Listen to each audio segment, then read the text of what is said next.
How about Tom Hessert, Grant Enfinger side by side. Grant trying to side draft a little bit off. Ooh, around it goes. Austin Wayne Self for the 98. Look out, back across the track. Big crash as they come toward the start-finish line. Oh my goodness, what a hit. Scott, here you go. Oh, no, we have a huge crash. And a second contact, and it looks like it is Tony Kannan. That was a big one. The 7-11 of Tony Kannan into the wall hard for the... But he's fine. He is fine. Let's go on board. Just listen in.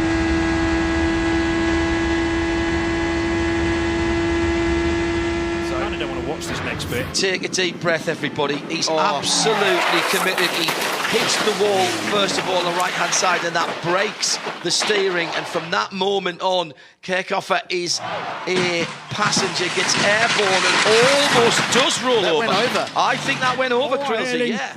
Dobbelt overhaling, går fra en 3'er til en 1'er. Der er lidt ballade nede bagved. Og så er der ballade længere tilbage. Nej! Den blev sat af, den der for bilen.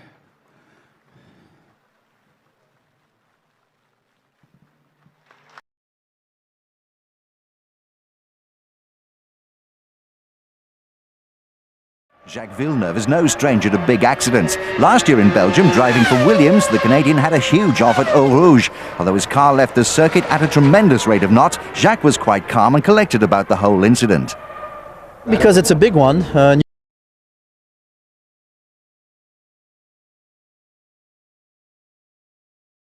So briefly there, and he's going to bounce off the car and go to the lead. Ow! They're 2 wide, 3 back as well. Gustavo Young touches and teammates. Oh, and a big crash. And a Beatriz. Oh, we hope she's okay. That was a tough hit. Anytime you have a frontal impact like that, that is a really hard hit.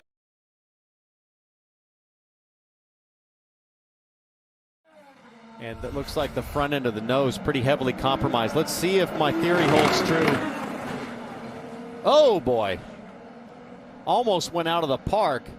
It's right on board. It sounded like the throttle stuck.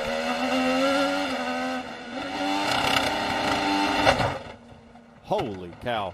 The throttle did stick.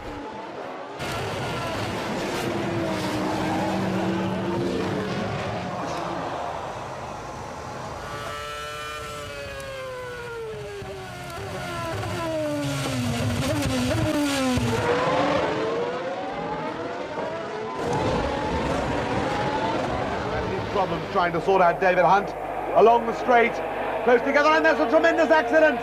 Herbert, Wojtek, Reay, and so many cars. I cannot see just how many people are involved in that, but it is virtually the whole of the field behind the reason these cars are riding so much rougher than what they used to is big crash.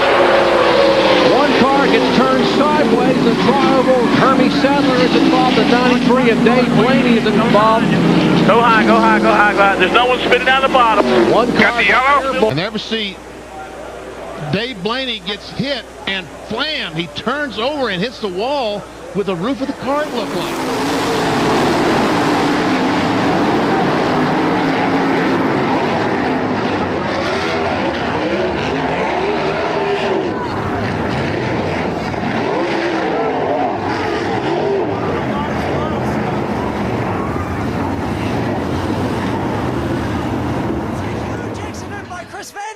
He's gone over the back of the AS Roma car, and that is incredible.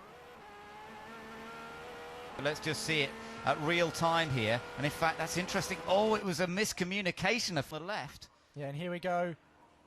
Oh, and that's a terrible, terrible accident.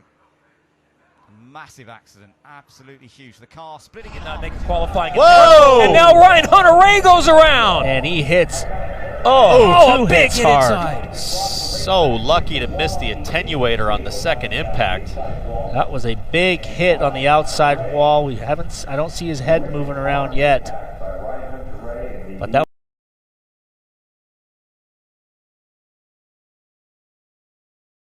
This is when those 2 cars in the front are getting out there and the guys have a chance to gain some momentum on them as this pack catches them. They can't do this for 10 laps. Eric Jones around. Back across the field. The big one, part 2 at Daytona. Yeah, they can't do this. They're hit there by Brendan Gaughan. And there's the 54. You saw the impact. Takes a spot away. No! Whoa, trouble up in turn 3. Burchette's car slams the concrete backwards and now tumbles on its roof. Traffic trying to separate, and there comes, looks like the 0 car. That was Dale McCowart. And there, no! Steve Grissom with a horrible crash and fire on the racetrack. It's knocked the gas tank out of the 41 car.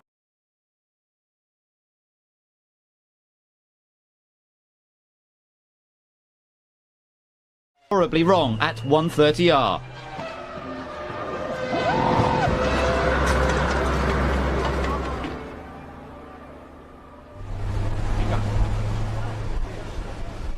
The Toyota flew into the guardrails, but everyone breathed a sigh of relief when the Scot got out relatively unscathed.